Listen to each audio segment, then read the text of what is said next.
Welcome to my channel. In this video, I will share with you how to stop auto updates in MacBook.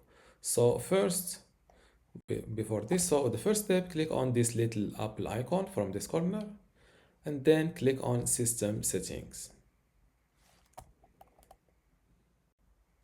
You will land on this general page. So click on Software Update, and wait a moment.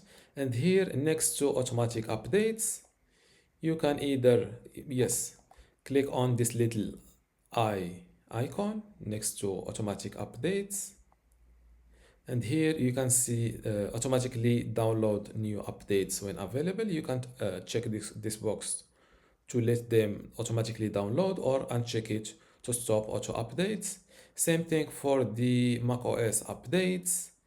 And also if you want to automatically install application updates from the App Store.